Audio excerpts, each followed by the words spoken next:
제가 저번에 1월 4일에 그쵸 라이브를 했었는데, 그때는 비농업 고용 변화랑 실업수당 청구 건수를 같이 봤습니다. 근데 거기서는 노동시장 과열이라고 나왔어요. 자, 결국 저 위에 1번 2번이라고 써졌는데, 결국에는 직장이 많아졌다는 거죠. 그러면 사람들이 돈을 벌겠죠. 돈을 벌게 되면 당연히 쓸 수밖에 없잖아요, 그쵸? 그러면 쓰다 보면 물건이 계속 팔리기 때문에 상품 가격은 그대로거나 상승할 수밖에 없다. 만약에 직장이 줄어들면 돈을 못 버는 거잖아요. 그러니까 쓸 돈이 없기 때문에 허리띠를 졸라 맨다. 그러면 수요가 없어서 상품 가격은 하락하게 되어 있습니다. 요거 지금 줄타기를 하고 있는 건데, 1월 4일에서는 1번이 나왔다. 그래서 비트코인도 그랬고 나스닥도 그랬고 다 하락장으로 끝났습니다. 자, 그런데 2번은 직장이 줄어들면 돈을 못 번다고 한 말 있죠. 자, 1월 6일에 임금 상승률이 4.6%가 나왔다. 전망치 5.0보다 하락된 수치였기 때문에, 자, 직장이 많아져도 임금이 낮으면 어떻게 됩니까? 쓸 돈이 없는 건 마찬가지죠. 그래서 수요가 없기 때문에 상품 가격이 하락할 수 있다라고 생각을 했죠. 그래서 시장은 이렇게 되면 연준도 뭔가 금리를 인하할 수도 있겠다라는 기대를 다시 품게 되고, 1월 6일 날 나스닥도 그랬고 비트코인도 오랜만에 17,000달러를 넘었습니다. 뭐 나스닥도 당연히 상승을 했고요. 자, 지금 시장은 금리 동결이나 인하를 기대하는 눈치죠. 근데 연준은 계속해서 꿈도 꾸지 말라고 하는데, 시장은 계속해서 꿈을 꾸고 있습니다. 자, 지금 몇 시간 전에 뉴스를 보니까 유럽은 지금 이제 시장이 열렸는데, 스톡 마켓이 열렸는데 다 하락하고 있다고 하더라고요. 지금 파월 스피치 앞두고 다 하락을 하고 있다. 자, 뭐 유튜버나 이제 전문가들끼리 다 의견이 다르겠지만, 저는 오늘 파월이 스피치를 이렇게 할 것이라고 생각을 합니다. 이 사람이 계속 꾸준하게 미는 말들 똑같이 할 것 같아요. 인플레이션 2% 증거가 에비던스가 나오기 전까지는 우리 금리 인상 계속해서 밀고 나가야 된다. 이 말을 어차피 또 하지 않을까 생각을 해봅니다.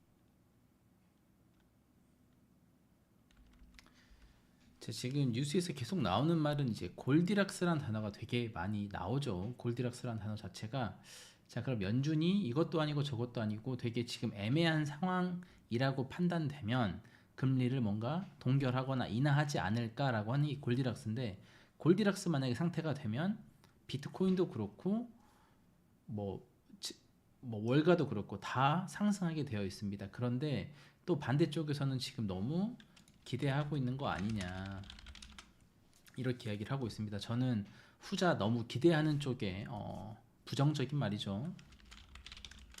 부정적인 쪽에 한 표를 던지고 싶네요.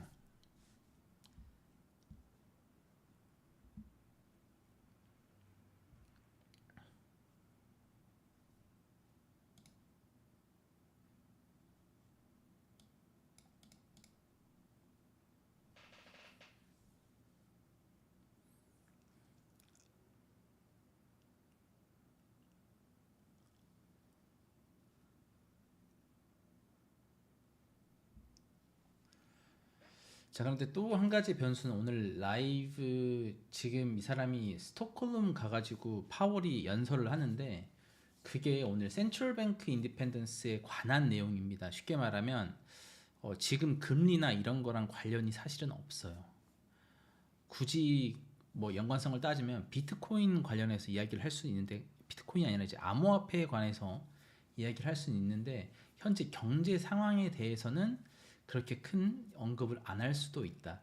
자, 그래서 결국 가장 안전한, 또 가장 큰 변동성이 오는 거는 이번 주 목요일이겠다. 목요일 CPI 발표, 물가지수가 발표될 때 요게 이제 변동성이 아주 크게 일어날 것 같습니다.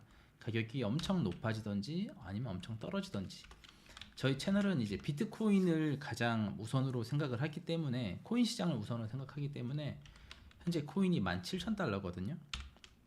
딱 17,000달러는 아니죠. 17,000달러대인데 과연 요게 CPI가 잘 나오면 오랜만에 18,000달러대로 넘어가지 않을까 하는 생각을 합니다.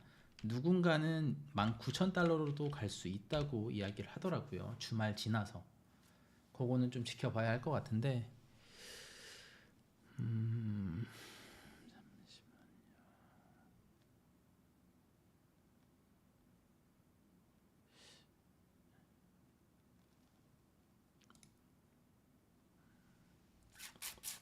17,200달러죠. 좋습니다.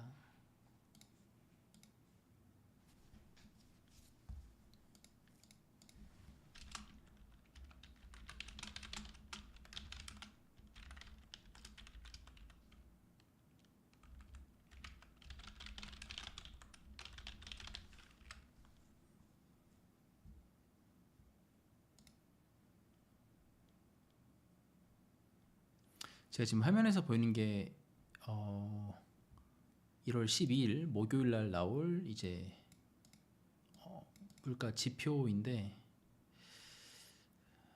전월 대비로 저는 좀 봤습니다. 하여튼 요게 낮게 나오면 코인은 떡상을 한다. 떡상까지는 아니고 굉장한 상승을 보일 거다. 자, 요거는 제가 좀 전에 이야기한 미군이 아니라 미국 평균 시간당 임금입니다. 이게 4.6%, 5%를 예측했는데 4.6%가 나왔다. 쉽게 말하면 임금이 생각보다 쉽게 오르지 않았다. 사람들의 일자리는 많아졌지만 임금 받는 건 그렇게 오르지 않았다. 결국 이거는 사람들이 소비를 줄일 수 있는 신호로 받아들여진다. 소비가 줄어들면 어떻게 된다? 인플레이션, 가격, 물건의 가격들이 떨어질 수 있기 때문에 뭐 좋다고 보는 거죠.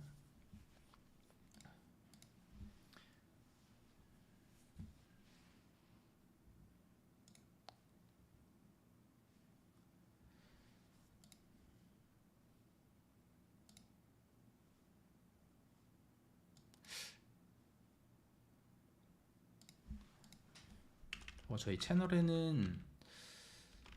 코벨 채널에는 이제 코인이랑 뭐 경제 관련 뉴스 이런 게 많이 올라오기도 하고, 사실 축구 영상도 올라옵니다. 왜냐면은 제가 채널을 좀 해보니까 남성 지수가, 남자가 저희 채널에 한 98%를 차지하더라고요. 그래서 남자들이 좀 좋아할 수 있는 게 스포츠 아니겠습니까? 그래서 축구 영상을 제가 번역을 해서 올리는데 많은 분들이 봐주시는 것 같아요. 그리고 제가 저번에 한번 그 NBA도 했거든요. 뭐 NBA 영상을 번역한 건 아니고 NBA 그 레전드인 샤킬 오닐이 FTX 거래소 이제 홍보를 했다가 지금 뭐 몰매를 맞고 있는 상황입니다. 그래서 요 이야기를 해서 제가 뭐 해시태그 NBA 이런 거 썼더니 조회수가 막 바로 막 1000, 2000이 되더라고요. 그래서 NBA에 또 굉장히 한국 분들이 관심이 많구나라는 생각을 좀 했습니다. 사실 방금 전에 올린 오늘 영상도 NBA 관련된 소식이긴 한데 물론 그것도 이제 암호화폐랑 관련이 있습니다. 심심하신 분들은 그거 한번 보고 오셔도 좋을 것 같아요.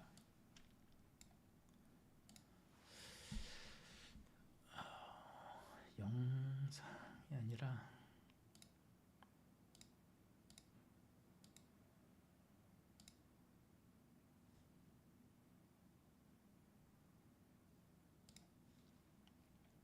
혹시 궁금하신 거나 이런 거 있으면 저한테 채팅으로 써주시면 너무 좋을 것 같아요. 뭐 코인 경제 이런 거 아니어도 상관없습니다. 그냥 뭐 축구 이야기도 상관없고요. 그냥 오셔서 뭐 재밌게 그냥 경제 공부한다 생각하고 그냥 가볍게 오셔서 즐기시다 가시면 될 것 같아요. 제가 채팅창 주시하면서 음악을 좀 틀어놓을게요. 근데 음악이 여러분 저작권에 걸려가지고 저번에 틀어놨더니 뭐 이렇게 경고가 뜨더라고요. 계속해서 이 노래 틀면 너 라이브 방송 그냥 우리가 강제로 꺼버린다. 이게 유튜브에서 막 떠요. 그래서 제가 쫄아가지고 클래식 음악을 틀어놨는데 그때 시청자분들이 많이 나가시더라고요. 오늘도 제가 클래식 음악을 좀 준비했는데 뭐 어떠실지 모르겠습니다. 저희 라이브가 지금 15분 남아가지고 잠깐 제가 음악을 좀 틀어놓을게요.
이제 시작을 할 것 같은데, 사실 여러분 제가 이거 라이브 방송을 되게 예전에 한번 딱 했었나?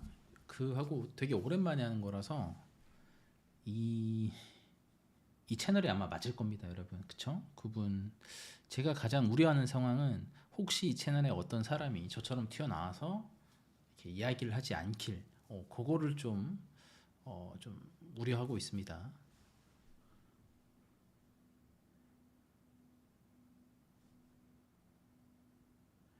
지금 여기 제가 띄워놓은 유튜브 채널 여기 오른쪽에 지금 여러분 화면에서는 안 보이겠지만 채팅창이 있거든요. 여기서 이제 영어로 막 이제 지금 이야기들을 하고 있는데 다들 비슷비슷한 것 같아요. 제발 호케이시 호케이시 다 이야기하네요. 호케이시 하면은 나쁜 말이죠. 비트코인 망해라라고 지금 하는 애들도 있고, 우주선 이모티콘을 보내는 애도 있어요. 우주선 이모티콘은 이제 코인이나 뭐 주식이 좀 올랐으면 좋겠다, 요런 희망을 담아서 보내보는 이모티콘이겠죠. 8분.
자, 8분 남았네요. 8분 뒤에 연설을 하겠다. 자, 다시 한번 말씀드리지만 오늘 스피치 주제를 고려하면 금리 관련 이야기를 안 할 확률도 좀 있다는 점 알려드리고 싶네요. 만약에 그런 이야기 안 하면 제가 그냥 이거 해석하다가 말씀드릴게요.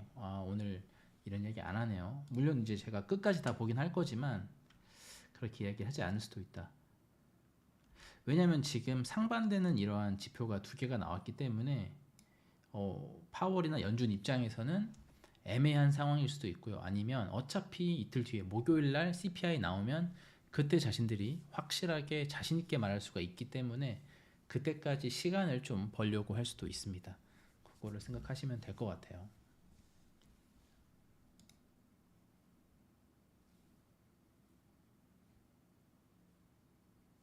제롬 파월이 근데 여러분 몇 년생이죠? 혹시 그런 거 궁금하신 적 없나요? 제롬 파월을 제가 이제 이 채널을 하면서 너무 많이 봐가지고 정감이 좀 가려 그래요. 한번 봐볼게요. 제롬 파월은 53년생이네요. 나이가 꽤 많으시네. 여러분 지금 잘 안 보이시죠? 여기 저한테만 보이는데 1953년이고 2월 4일이 생일이랍니다. 생일이 얼마 안 남았어요. 생일날. 그리고 대학교는 미국의 되게 유명한 프린스턴 대학교를 나왔다.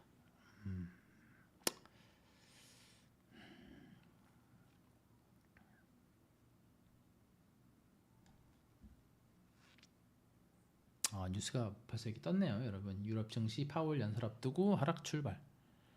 다들 우려가 되는 거죠. 얘가 지금 또 무슨 헛소리를 할까? 자, 에셋은 파월 초고소득자가 고통 느낄 때까지 금리 올릴 것. 요거는 좀 뭐죠?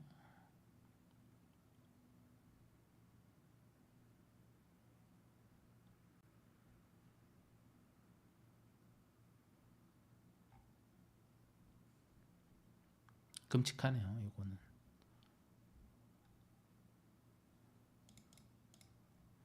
그때 초고소득자가 고통을 느끼면 그러면은 저소득자는 죽는 거 아닙니까, 여러분? 이거 저소득자는 어떻게 살라는 거죠?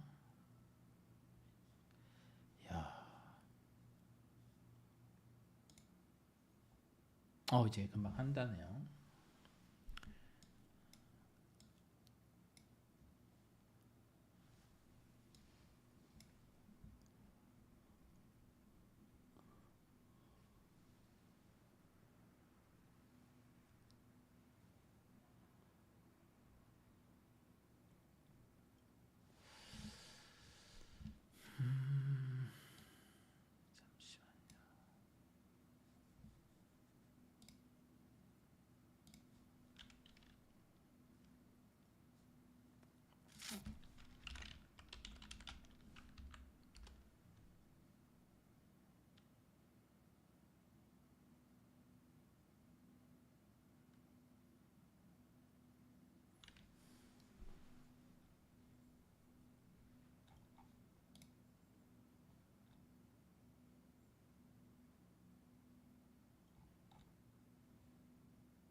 The chief economist at the Bank of England.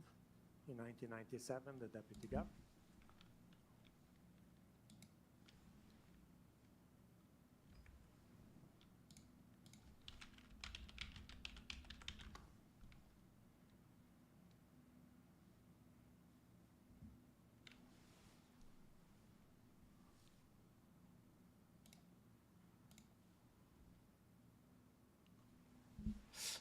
어디지?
Around two major challenges: recurring inflationary episodes and recurring financial crisis, and how to grapple with those issues.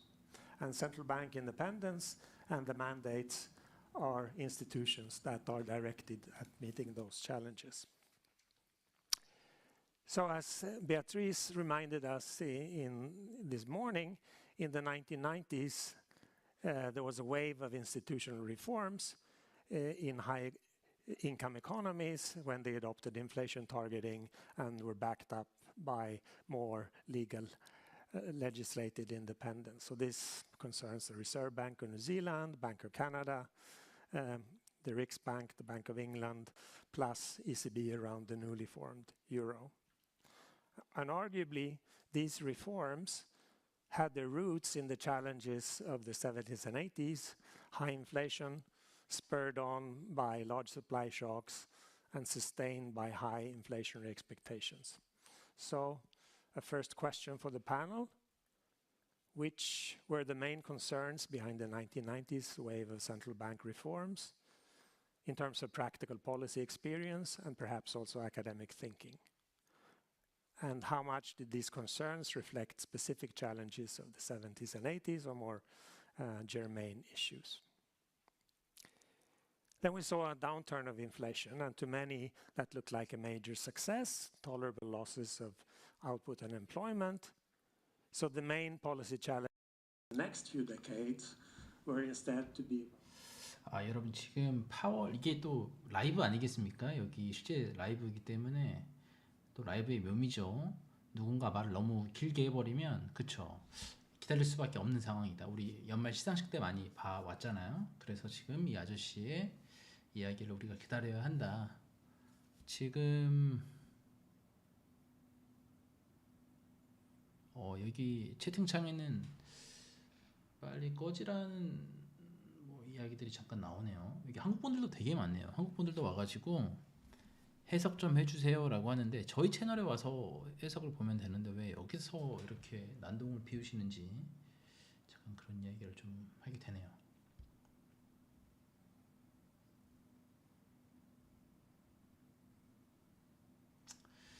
자, 계속해서 제가 뭐 요것도 듣다가 흥미로운 점 있으면 해석을 바로 해드리고요. 파월 스피치 나오면 이어서 계속 하도록 하겠습니다. Emerging inflation inertia. So this brings us, I guess, to the most important and the bottom line question. Given the concerns behind the 1990s reform and the challenges in the next few decades, should we rethink central bank independence and central bank mandates? That is, are there good ideas or even concrete proposals for new reforms of central banking rules? Okay, so finally the plan for the session. So we'll spend the next 20 minutes on initial remarks by each panelist. Then we'll have a discussion within the panel around these initial remarks for maybe another 15 minutes. And after that, we'll turn to a round of Q&A involving the audience. So think about questions, and please think about succinct questions rather than statements beforehand, and try to relate them to the three major questions that I outlined. And in the last 5 minutes, panelists will be able to make some final remarks. Okay, so now let's go to the initial remarks, at most 5 minutes for each of you. I'm sure these remarks will span many aspects of the broad panel theme, but by agreement, each panelist will put more emphasis on one of the three main questions that I outlined. So Ken and Mervyn will touch on question number 1, Claudia on question number 2, and Jay on question 3. So without further ado, please, Ken Rogoff.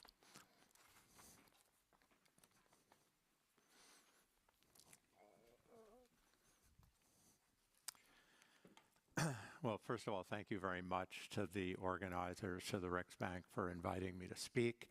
I think you've heard so many remarks about Stefan. I can just summarize them by, in the central banking community, he is regarded as a guru, that you don't know the answer, some hard question.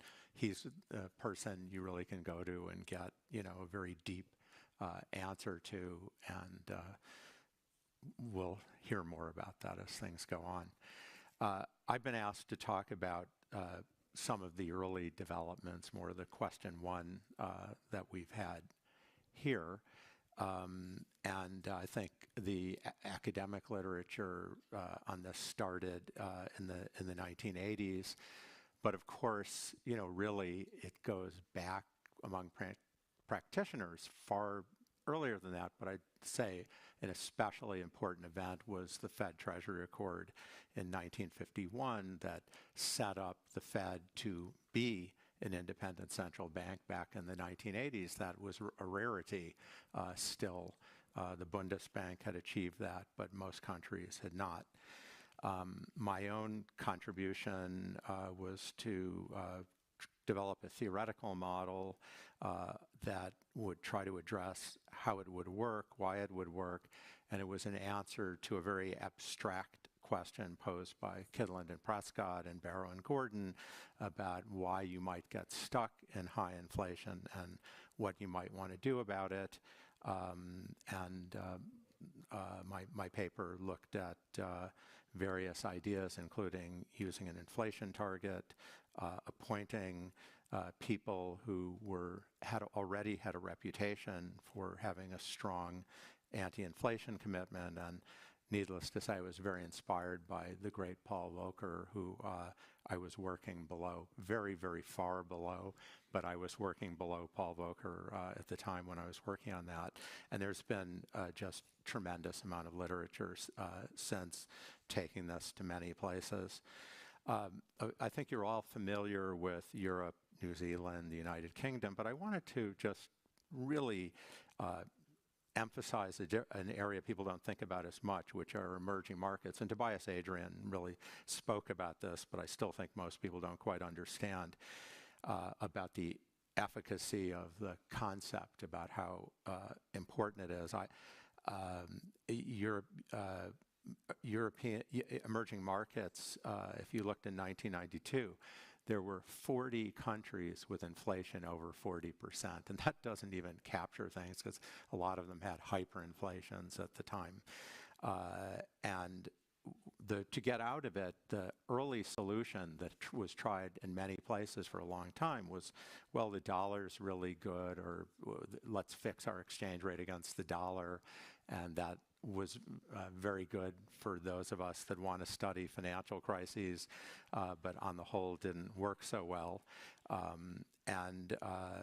There was really this period of transformation where some very bold emerging market central bankers got the idea, it worked in advanced countries, let's do it here. And I think there are many, but I would single out Arminio Fraga in Brazil, Guillermo Ortiz in Mexico, for example.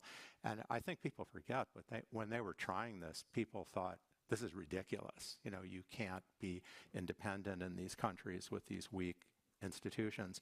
And the IMF also over time really played a very positive role here in pushing the idea. By 2015, inflation was actually very low across the world. It's not today, but even in places it seemed unimaginable, not just the former Soviet republics, African countries with inflation under 10%, even under 5%. And indeed, many people have forgotten, that central bank independence was ever needed. I invite them to read about Turkey, for example, where the president has fired central bankers the way Henry VIII changed wives, and you can see what's resulted there. I would say there are many refinements once you have an independent central bank of how to do it, and literature to which many people in this room have contributed. But I think the independence of the central bank is at the absolute central starting point to this. If you look at many of these emerging markets, they weren't really doing inflation targeting. They aren't really still doing inflation targeting, but they've used this as a device to establish their independence. Now, just to sort of summarize, I would also say there are so many things I didn't expect, and I just single out one. I'm surprised the extent to which central banks in everywhere almost are regarded as honest brokers. I mean, if you want to know what the data is, you go ask the central bank, and I think that's also part of this coming from independence. I think another thing which people in this room are very familiar with, but I think it's been very important, is the community of central bankers helping to support each other, exchanging ideas, and there's been a huge networking effect in this, in providing ideas and also support. When the whole central banking community stands behind you, a little bit, your government listens. And I think we can point at many examples of that. And then, certainly recently, the central bank independence has been under attack. I certainly don't think it's an idea, which is over at all. I would actually argue that the introduction of central bank independence has been the most significant positive development in macroeconomic policy since the Second World War. Thank you.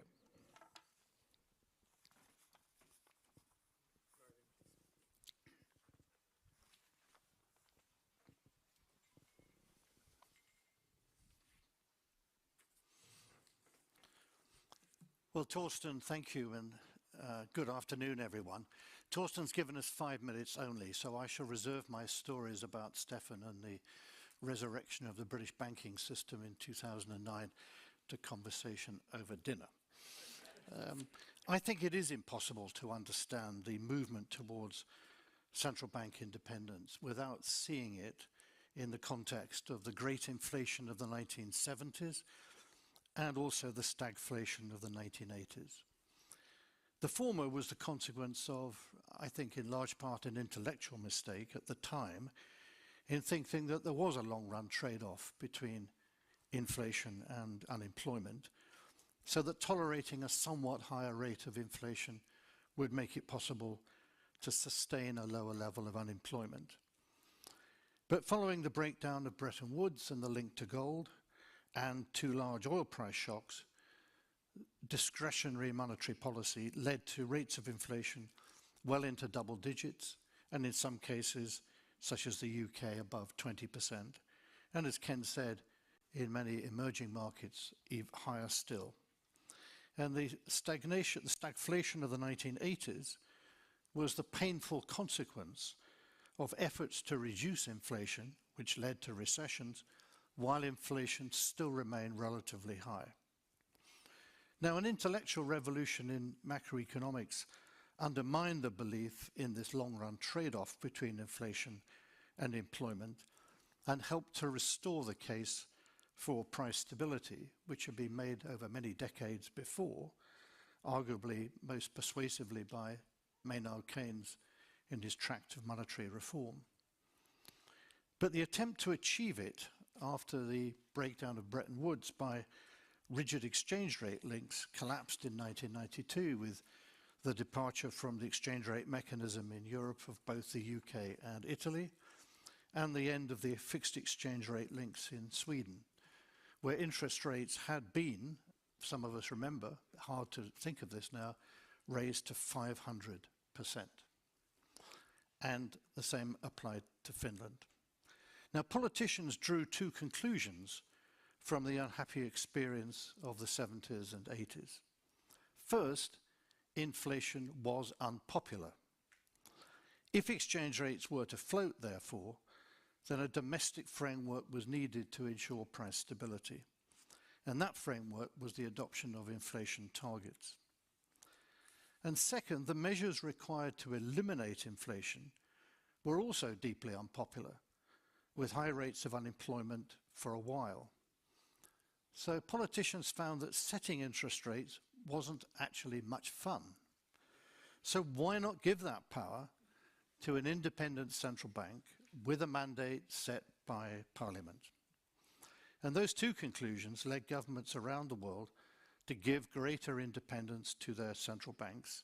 And in most cases, this did go hand in hand with an inflation target. Now, the policy debates at the time in the 1990s are, I think, helpful in understanding the challenges to monetary policy today. But there are three important differences between then and now. First, in the 1990s, the memory of the great inflation of the 1970s was still vivid. Today, there is almost no one below retirement age who remembers the peak inflation of almost 50 years ago. And until recently, low inflation had come to be taken for granted, both by economists who mistakenly assumed that inflation in the medium term was determined by the inflation target, and by the public who had stopped thinking and talking about inflation. So the constituency for low inflation, so widespread in the 1990s, has been somewhat eroded. Secondly, in the 1990s, the popular support for low inflation encouraged politicians to grant independence to central banks and to support them when it was necessary to raise interest rates. I think today governments can see only too clearly the challenge of issuing substantial quantities of government debt when interest rates are rising and central banks are no longer buying their debt. So external pressures on central banks are, I think, much greater now than in the simpler days of the 1990s. And third, when they were introduced, and I think this is in some ways the most important point, inflation targets were not seen as a theory of inflation. But today, in the models currently fashionable in academia and used by central banks, the inflation target is the variable that closes the model and determines the path of inflation in the medium term. But the original aim of inflation targets was actually to focus and change the way decisions on monetary policy were made. That is why inflation targets were accompanied by measures to increase the transparency and accountability of decisions and decision makers respectively. Clear explanations of the reasons for decisions on interest rates were to be set out not as a matter of mystique by central bankers mumbling and saying very little. They were set out clearly in speeches, evidence to parliaments, and reports such as the Bank of England's inflation report. And although these innovations remain, I worry that model builders have tried to use the inflation target as a theory of what drives inflation. Because as a result, any deviation of inflation from target is assumed to be transitory, and policy mistakes followed. So I conclude really that an analysis of why many central banks were granted independence in the 1990s, along with the adoption of inflation targets, is clearly relevant to understanding today's challenges. Thank you.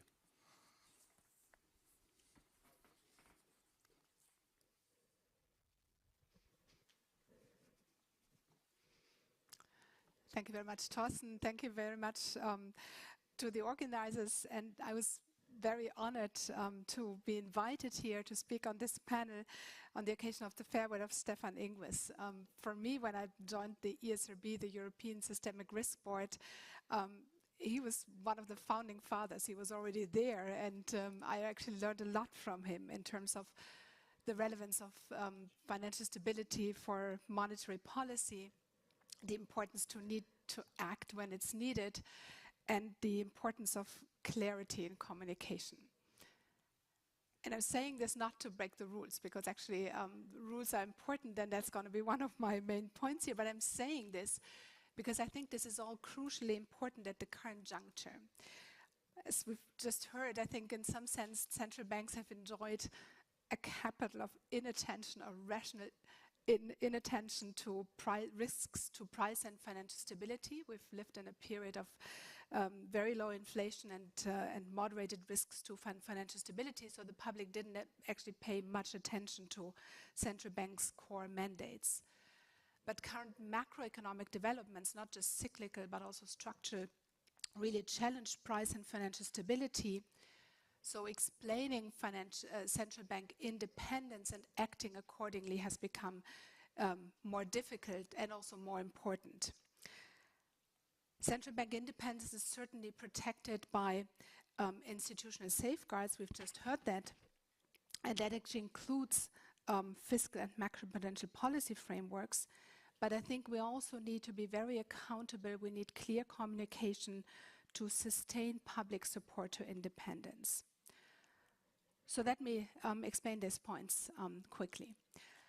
Obviously, as been mentioned, inflation and risks to financial stability have been low, so the public in some sense could safely delegate the task of price and financial stability to technocrats and central banks and pay relatively limited attention to the details. Now, this has changed. That's my second point. So we have, first of all, inflation, which is well above targets of central banks today, and it's one of the main concerns of the general public.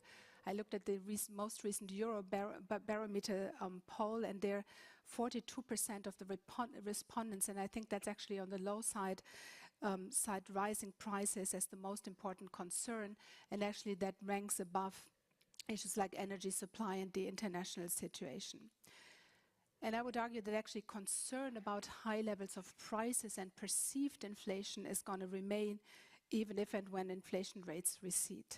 So that's the first challenge. The second challenge is that during periods of low interest rates, vulnerabilities in the financial system have built up. In Germany, to give an example, we've had 2 decades of declining corporate insolvencies, very low credit risk, strong support to the real economy and indirectly also to the financial system through fiscal and monetary policy. And that, we think, leads to an underestimation of macroeconomic risk going forward, and also the expectation of further policy support. So higher vulnerabilities in the financial system is the second vulnerability. The third, we have high levels of debt, and that creates tensions between fiscal and monetary policy. And that's my third point. It's important, but also more difficult to actually explain the role of central bank independence and to act accordingly. So one tension, one conflict of interest that can arise in the short term is that there can be pressure on central banks to keep interest rates too long for longer to avoid risks to financial stability. But I think this even increases vulnerabilities in the financial system. So if we delay the necessary monetary adjustment, that can lead to the buildup of further vulnerabilities. And I think if we look back to the global financial crisis, we have seen how monetary policy can actually come or be at risk to come under fiscal or financial dominance. So at the time of the crisis, central banks provided liquidity to stressed financial institutions and often to institutions with potential solvency problems. Capital buffers in the financial sector were insufficient, and fiscal funds were ultimately needed to cover losses. What are the lessons from this episode? Well, we need sufficient capital buffers in the private sector. Gaps in the institutional framework needed to be closed, so resolution frameworks have been certainly high on the agenda. And independence and credibility of central bank also may come under threat if there are insufficient fiscal backstops. Now, a lot has happened in the meantime. We have better fiscal and macroprudential frameworks, and that help us to prevent financial or fiscal or financial dominance. And these frameworks are actually complementary to the frameworks for central bank independence that we've just heard about. Obviously, there's a lot of institutional safeguards to central bank independence. In Europe, primary law assigns a strong role to central bank independence, and the legal basis in the euro system is even stronger than in Germany. So changing the treaty would require unanimity versus simple majority when it comes to changing the Bundesbank law in Germany. Maybe just as an interesting side remark, there's interesting historical research showing how independence was made into the legislation in Germany, and when independence was discussed in the 40s and 50s, there was actually stronger support for independence by the US authorities than by the German authorities. Obviously, it's different when it comes to financial stability. The frameworks, the macroprudential frameworks that we have to consider that the time horizon for financial stability risks is different than for monetary policy. Financial cycles last longer than business cycles. The policy objectives are different. It's more difficult even to quantify financial stability than this is the case for price stability. And we have different types of instruments. But still, we need also independence for financial stability policies, as we've also heard from Tobias, to avoid inaction bias and to avoid that authorities come under fiscal pressure. The last point I would like to make is also something that colleagues have mentioned. Legal frameworks are not sufficient. We have to communicate and to explain independence. And this can actually be quite a balancing act. So we have on the one hand the technical experts to which we have to explain our policy cycle, where we evaluate our policies, the intended and unintended consequence of policy choices. But these policy evaluations are rather technical and tuned to an expert audience. But at the same time, we need to convince the general public that the central bank acts in its best interest and protects the public good stability. So we need a translation from the language spoken by the technocrats to the language spoken by the general public, but we don't have established dictionaries for that. So one tool that the Bundesbank is using is actually a small video. It's like a comic strip explaining why financial stability is not boring. And if you get the chance, take a look at it and give us feedback. And so I think we need this dialogue with the public in particular because we live in a time of structural change and we need to understand what's going on around us, and so we need a lot of communication channels also to the general public. Thank you very much.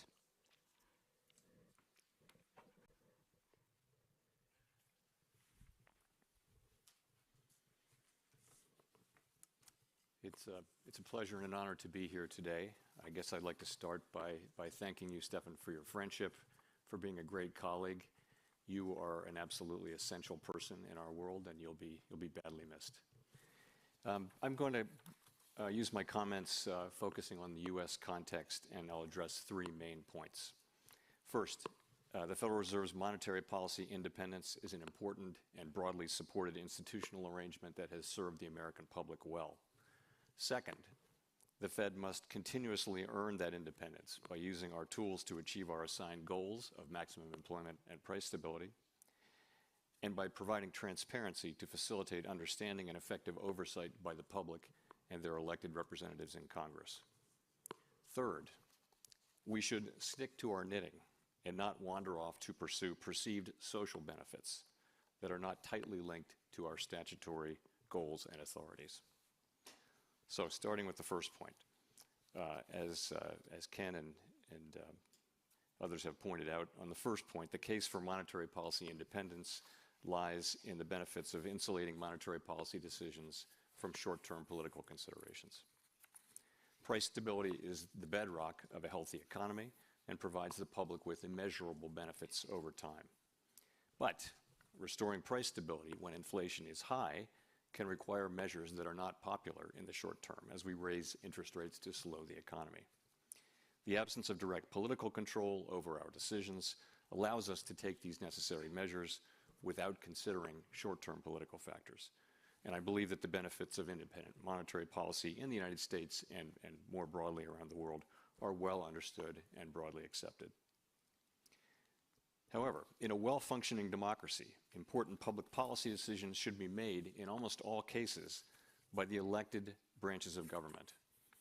Grants of independence to agencies like ours should be exceedingly rare, explicit, tightly circumscribed, and limited to those issues that clearly warrant protection from short-term political considerations.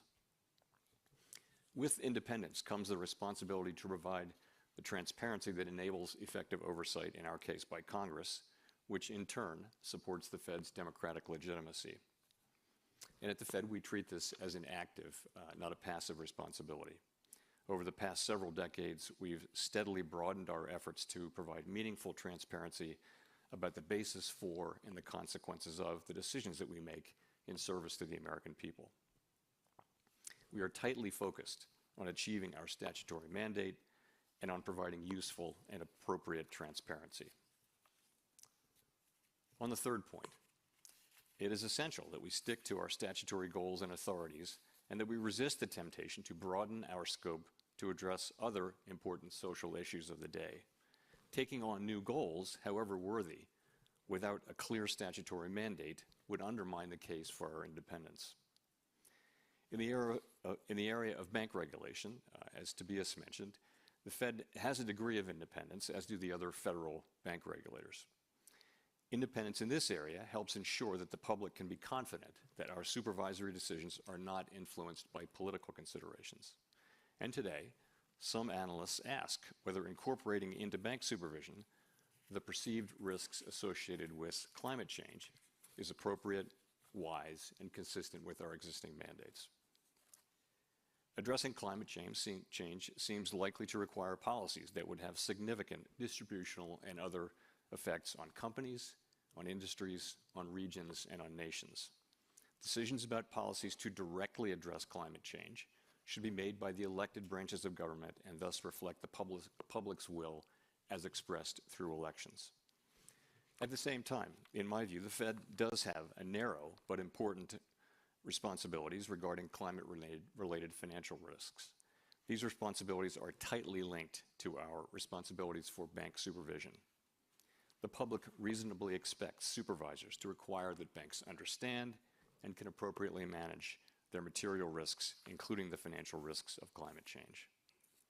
But without explicit congressional legislation, it would be inappropriate for us to use our monetary policy or supervisory tools, for example, to promote a greener economy or to achieve other climate-based goals.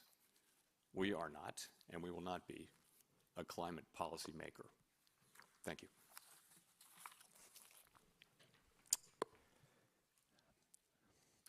Excellent. Thank you all four for these lucid remarks. Now you'll have a chance to agree or disagree with anything the other panelists just said, or you can also get into one of our main questions that you didn't cover in your initial remarks, especially if you have views on desirable reforms of central bank independence and mandates. Mervyn? Well, I just how strongly I agree with what Jay. 여러분 파월이 스피치를 끝냈는데 오늘 4명이 스피치 5분씩 했나요? 20분을 한 것 같은데 가장 짧게 한 것 같습니다. 뭔가 똥을 싸다 만 느낌인데 뭐 지금 경제 미국 관해서는 전혀 이야기하지 않았고 그냥 중앙은행의 독립성에 관해서 그냥 이야기 계속 한 것 같아요. 지금 화면에 보이는 할아버지는 영국인이기 때문에 영국에 관해서 영국 은행이 어떻게 전쟁을 겪어서 70년대 90년대 인플레이션 그거를 극복해 나갔고 그때의 상황과 지금의 상황이 다르기 때문에 그런 거를 좀 비교를 하고 배울 건 배우면서 좀 지금의 문제를 해결해 나가자 이런 이야기를 좀 했고요. 그 다음 분은 이제 여자분 독일 분이었는데 제가 그 독일 분 이야기는 그렇게 깊게 듣지 않았습니다. 뭐 비슷한 이야기입니다. 세 분 다 이제 뭐 70년대, 90년대, 80년대가 계속 나왔죠. 세 명의 세 스피커의 그 이야기 중에 그래서 그 이야기들 하면서 그때 배울 점과 지금의 상황 다 이야기했습니다. 근데 파월만큼은 뭐 클라이밋 체인지 기후 변화 이야기가 이제 아마 뭐 과거의 이야기를 한 것 같고 나머지는 가격 안정성을 이야기하긴 했습니다만 이 사람이 지정된 목표를 달성하기 위해 도구를 사용해야 한다. 툴이라 그랬죠. 도구는 뭘까요? 제가 봤을 때는 금리 인상 아니겠습니까? 자기 연준이 가지고 있는 독립성, 연준만이 가지고 있는 도구, 무기이기 때문에 그걸 이용해야 한다라는 거는 지금 상황에선 이게 좋다고 말할 수도 없고 나쁘다고 말할 수도 없는 상황인 것 같아요. 자, 그리고 역시나 뭐 정치인들이라고 확실하게 말하진 않았습니다만 정치적 어떤 이슈나 정치적 그런 의견에 휘둘려서는 안 되겠다라고 이야기를 했습니다. 왜 이 부분은 제가 그냥 생각해 놓은 거고 중앙은행은 독립성이 보장되어 있으니까 그런 거에 휘둘리지 말고 우리가 목표로 하는 연준이 목표로 하는 게 뭐죠? 2% 인플레이션 수치잖아요. 그때까지 밀고 나가자 이런 말인 것 같습니다. 그래서 제 개인적으로 생각했을 때는 뭐 똥을 싸다가 만 느낌이지만 그렇게 뭐 금리 관련 발언을 직접적으로 하지 않았고 이전에 해왔던 말을 비슷하게 계속 한 것 같습니다. Q&A도 잠깐 들어볼게요. Cases, and of course, when a catastrophe, a pandemic, a financial crisis hits, it's less political. But in most cases, the independence of the central bank gives it this ability to approach things more technocratically and fairly quickly. That where fiscal policy needs time to sort out the political dimensions of things. Well, I mean, one reflection that I have when I listen to the panel here and also looking at the questions how central bank independence has evolved over time, I think it's certainly important that we also see it as a generational issue. So to what extent does the young generation, I think that was very interesting what you said, like in the 90s there was still the memory of higher inflation, and I also alluded to the discussion of the situation in Germany in the 50s, where actually the politicians seemed to be tempted, when you read the account of the historians, to have a little bit less independent central banks, but the public was still so much aware of the high inflation that they pushed that the public opinion pushed towards more independence together with the U.S. authorities at the time. And I wonder whether today we're reaching the younger population and explain to them why central bank independence is so important. And I think that's also part of our outreach that we have to do. Jay? So I'll admit to not really answering the third question. But I'll take a shot at it now if I can. So The question being, did either the global financial crisis or the pandemic and the responses to them, does it suggest that there are problems with the mandate, unforeseen tensions between either financial stability and monetary policy and that sort of thing? And I guess I would take the position that would not be my takeaway at all. I think what happened in both crises is that central bankers used their tools pretty innovatively to deal with exceptionally unforeseen and difficult circumstances. I think the main takeaway from the global financial crisis was the need to build far more resilient core of the financial system. And we did that. The banks did that. We did that. All over the world, people did that. And I think that financial system now is now substantially more resilient and more strong at its core. I think it held up better in the pandemic as a result. The pandemic was a different thing. It was it called for a whole of government response from a medical standpoint, and it called for use of fiscal policy and monetary policy tools in unprecedented ways. There had been a concern in the United States that Dodd-Frank had too limited the Fed's authority under Section 13.3 to do facilities and lending. The new system actually worked quite well. What it did was it required the Treasury's, the elected part of the government's approval for these emergency lending facilities.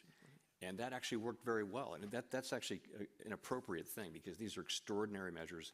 We only have the authority during emergencies. And to have the elected government approving it, it was a very constructive process between us and the Treasury. So I guess to take a step back, I think that the tools that we have work. I think there's nothing wrong with our mandates. I don't see anything about the laws that govern us or provide our mandates that needs to be changed, and it seems to have worked pretty well in these two very difficult circumstances. Yeah, that's interesting. Yet there is somehow, at least to some of us, a difference in the reaction in the 90s and the reactions now. So in the 90s, the public enemy number one had been inflation, as Mervyn and Ken had discussed, and that was an outcome of decision making that wasn't useful and was subject to these credibility problems. And what we tried to do then was to construct a more robust framework in terms of institutional reform that would produce better decisions, that would keep inflation low.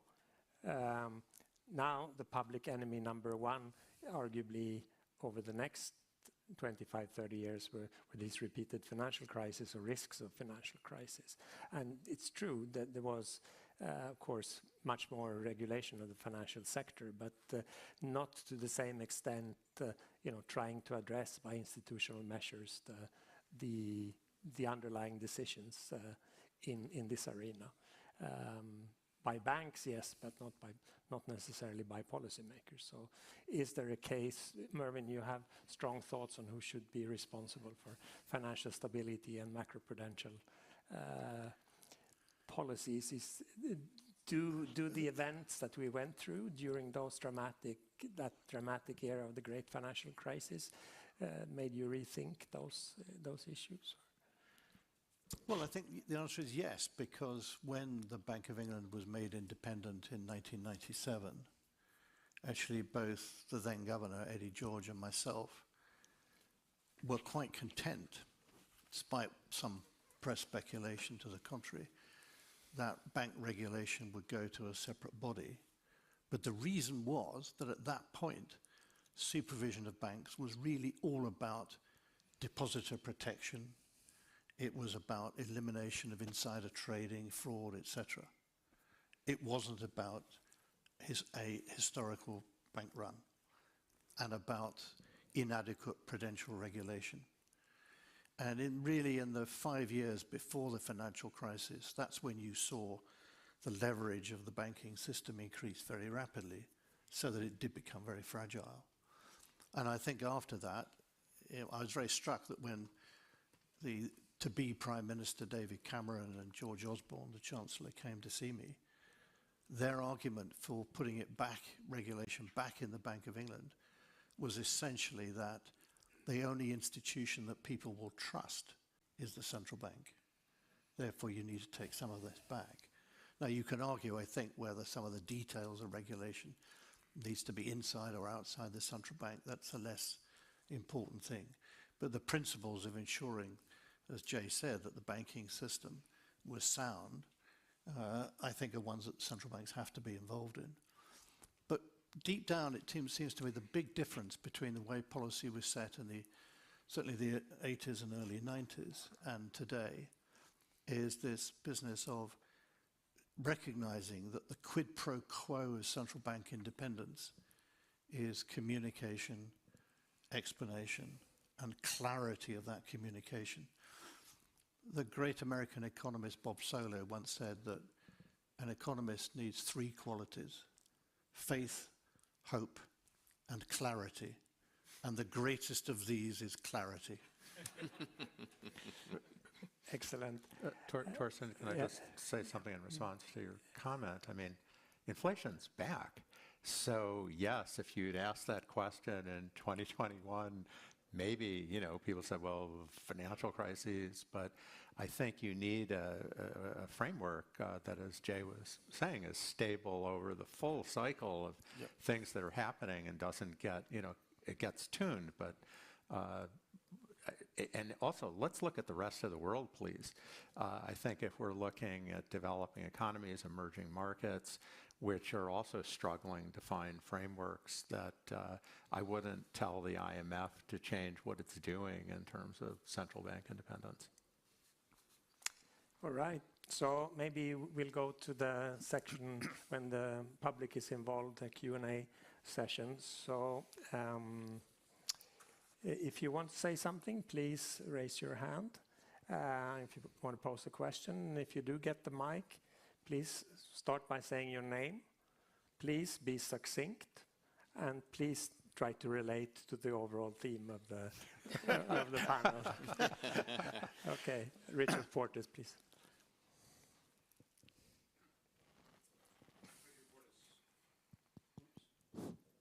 Yeah, we're coming through. Richard Portes, London Business School and European Systemic Risk Board, where I have learned over several years a great deal from Stefan English. No more of that now, but maybe later. I'm not totally convinced that we now have a resilient system. Mark Carney said that in 2017 as his final statement from the Financial Stability Board. But then the banks, yes. But we found in early 2020 that that wasn't true of the non-banks, in particular the money market funds, and the central banks had to step in. Central banks don't like to do that, quite rightly. They don't like to have to act as market makers of last resort. And that may be a compromise of the mandate. So the questions that I would put to the panel, as we've seen, very recently, the rise in nominal rates is exposing financial fragilities in the system. They came from the search for yield, whatever you want to call it. And we saw an extreme example of that in the United Kingdom in September of this past year. Now, in those circumstances, should financial stability be explicitly in the mandate? Should we be recognizing reality, what central banks actually do in practice? Would that help avoid financial dominance if it were in the mandate? Given the huge costs of financial crises, is financial dominance in a sense inevitable? Recognize reality and put financial stability in the mandate. Why not? Who wants to take a stab on that? I mean, in a sense, it is in the mandate, most central banks now. And I think it needs to be linked explicitly to the instruments of central banks. This was the problem before. And the obvious instrument is whether you call it lender of last resort to banks or the equivalent to the non-bank sector. And I think that the central banking community is very focused on the question of defining the circumstances and the nature of institutions that happen to be non-banks that would merit an intervention.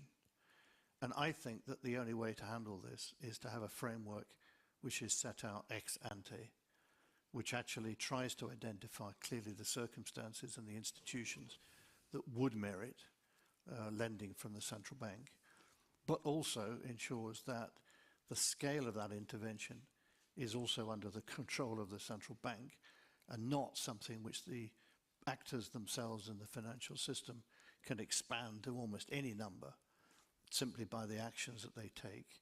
It's ensuring that there is enough collateral against which to lend by the central bank. Now, I think the central banking community is well aware of these problems. It doesn't make them easy. It doesn't mean that you can do it in a week.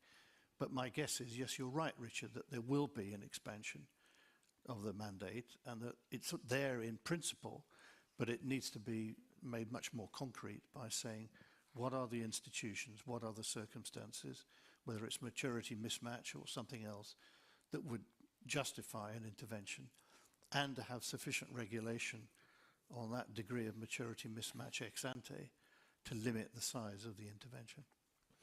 Claudia? Yeah, no, I agree that to some extent the framework for central banks to be involved in macroprudential policy is well defined. So the Bundesbank, according to the German financial stability law, has a clear mandate in that regard. It's a joint mandate with the supervisory authority and with the Ministry of Finance, because as we all know, there's a lot of distributional implications that macroprudential policy decisions can have. So it's not us alone, and I think also the ECB has clarified in its strategy review how monetary policy and financial stability interact. The one point that I would like to make in addition is that we also do have frameworks for evaluation of policies and whether we've done enough. So the FSB, the Financial Stability Board, started this big project in 2017 and looked at the reforms that have been implemented, found no major side effects, found that a lot has been achieved, but there are still also gaps when it comes to resolution reform. So I think also for the areas that you mentioned, the non-bank financial intermediation space, we clearly have to implement policies and look at the resilience in that part. So I fully agree. We can never say that the job is done and we can all lay back. That's what we're there for. Jay, please. Just to add, in the same spirit, I think that what the pandemic revealed was weaknesses in the non-bank financial sector, much as the global financial crisis revealed those weaknesses in the big banks and the large utilities, financial market utilities. And so there has been, as Claudia was saying, and Mervyn was saying, there's a lot of effort going into, and has been, in what do you do about money market funds? What do you do about the treasury market? These things are and I think the first order answers need to be changes to the structure of these institutions to make them stronger, more resilient on their own.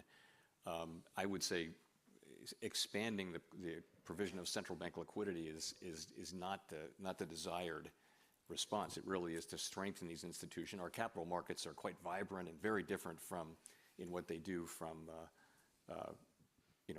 what the banks do. And I wouldn't want to see the kind of prudential regulation that goes along with liquidity provision. I don't think it wouldn't be great to extend that too much into the non-bank financial sector. I'd rather work on structural reforms, which is kind of what we've been doing. Klaus Eklund. Thank you. Torsten, you mentioned that you did graduate studies together with Stefan.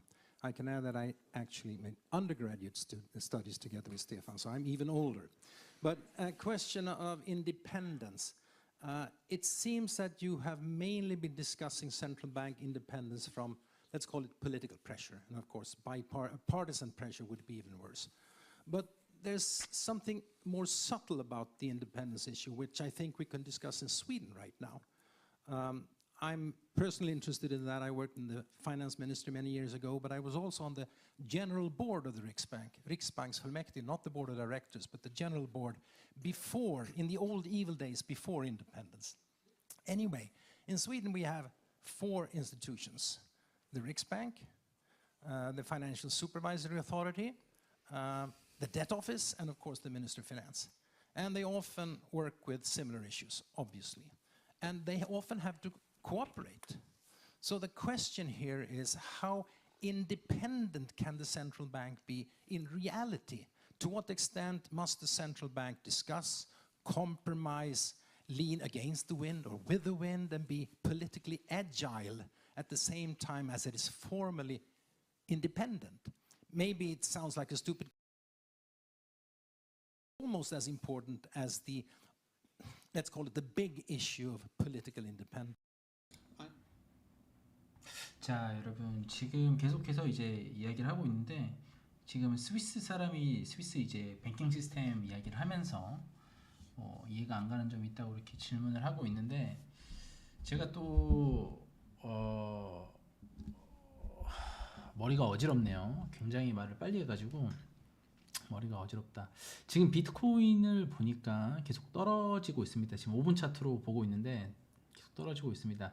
제가 좀 전에 말씀드렸듯이 뭐 지금 미국의 사안과 관련해서 직접적인 이야기는 하지는 않았지만 중앙은행이 가지고 있는 독립성을 계속 강조하면서 그 툴을 잘 이용해야 한다. 뭐 이게 의미하는 바는 뭐 지금 금리 인하에 관심이 그렇게 없을 수도 있겠다. 평소에 우리 파월이 했던 이야기 뭡니까? 에비던스 2%대가 나올 때까지 우리는 지금의 기조를 계속 유지하겠다. 이 말을 계속하는 것 같습니다. 그래서 아마 지금 시장도 그렇게 받아들인 것 같고요. 가격도 그래서 지금 떨어지고 있다라고 말씀을 드릴 수 있겠습니다.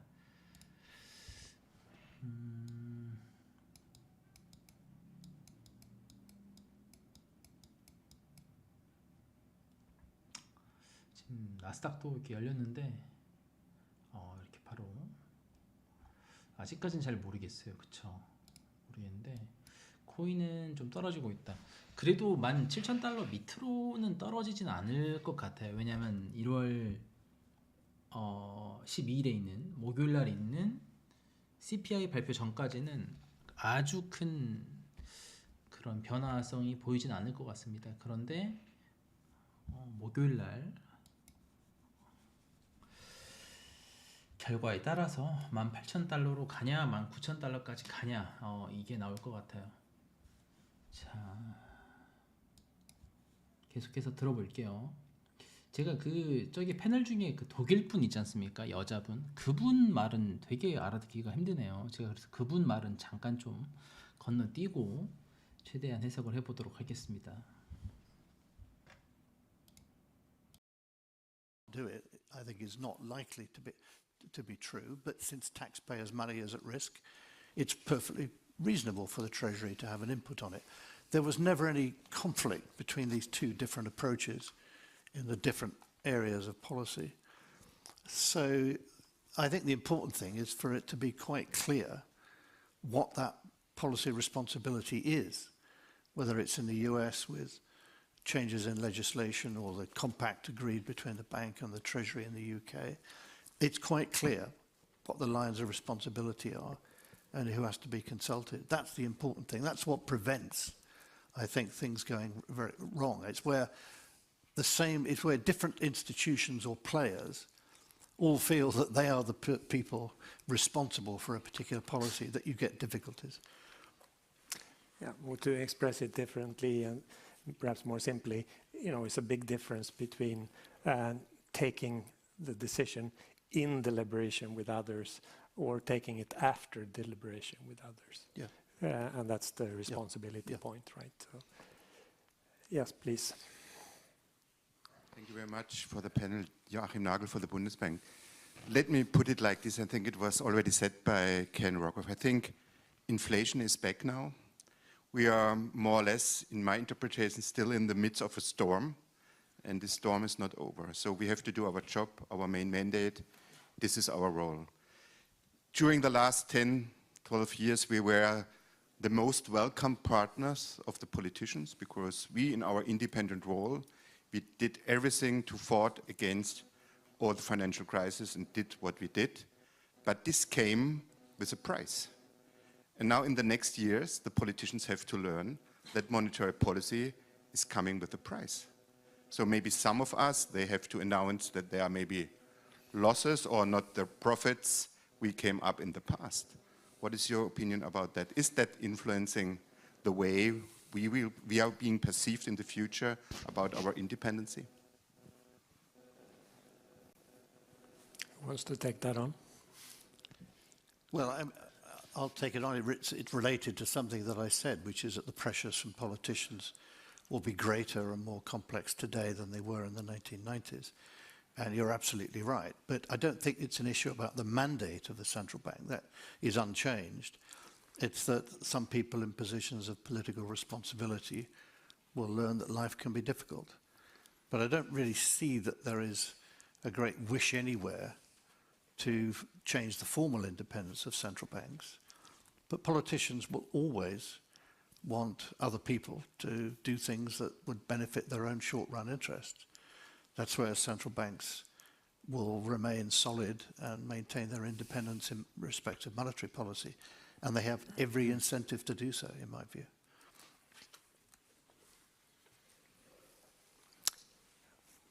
Someone else? No?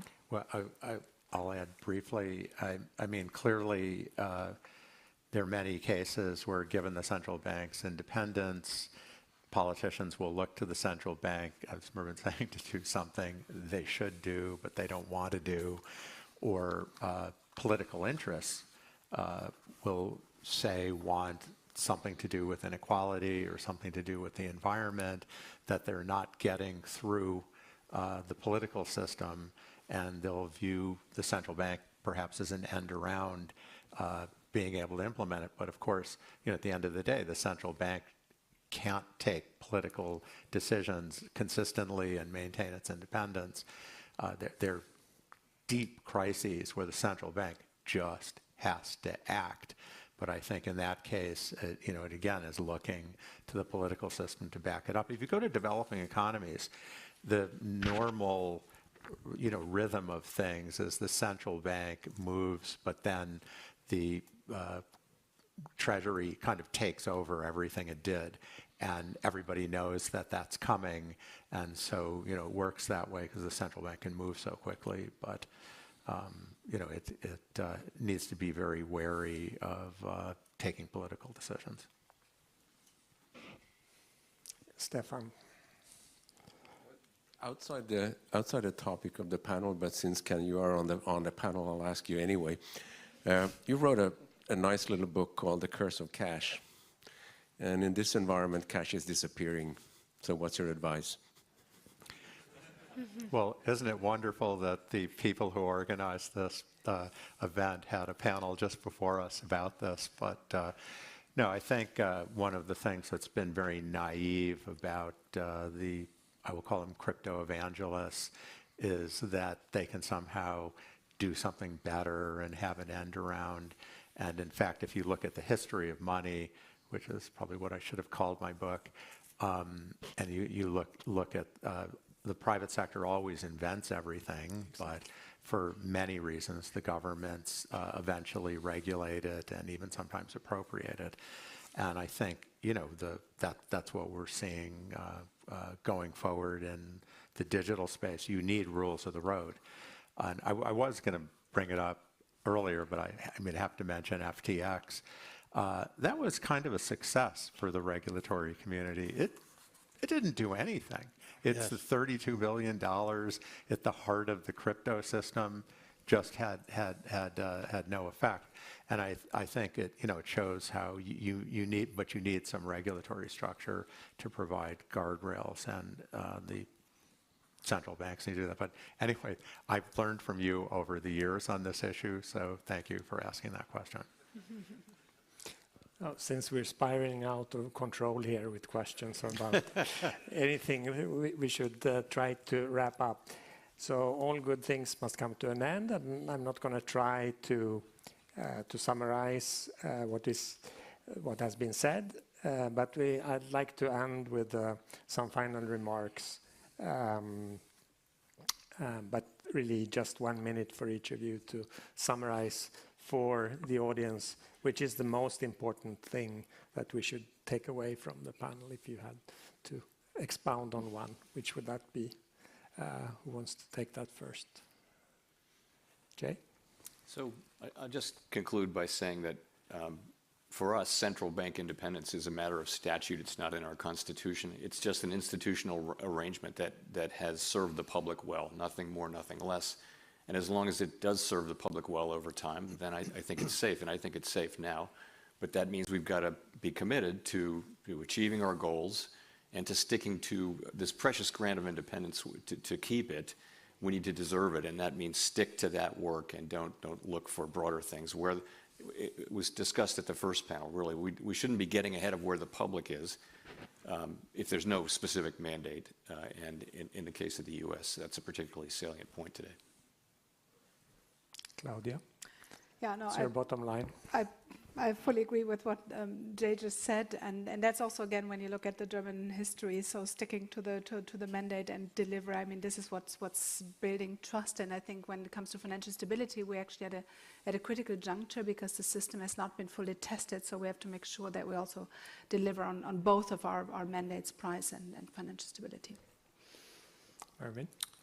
All good things do not have to come to an end, and central bank independence is one of them. And I think the point that comes out of all this is you can have a debate about whether interest rates should go up, and if so, by how much, or go down a bit. That's to do with the actual decision that's being made in a moment. But institutional arrangements matter. They really matter, and that's why central bank independence, I suspect, will live longer than many good ideas. I also believe central bank independence will go on for many decades to come. It's hard to know forever. And I would just again argue, as I said in my remarks, that it's really been maybe the most successful policy innovation post-World War II and continues to be. Okay. Let's stop at that and take early coffee. Thank you, with a big applause to the panel. Thank you. Okay. Great.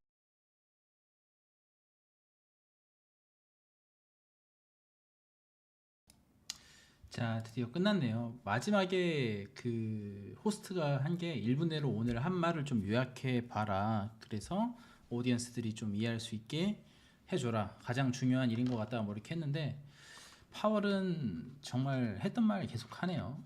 목표를 계속 달성하고 고수하기 위해 최선을 다해야 한다. 뭐 이런 이야기 좀 했고요.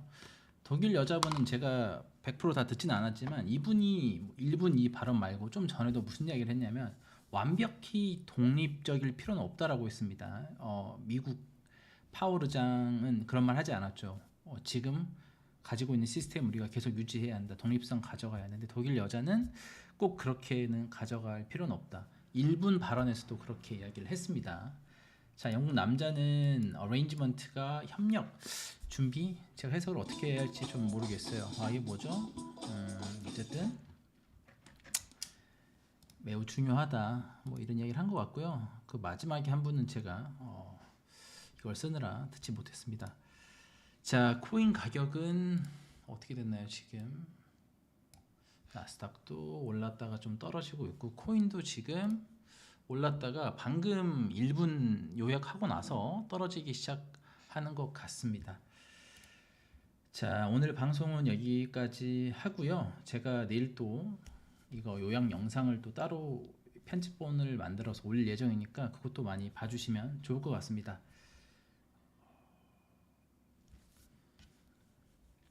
여기까지 하겠습니다.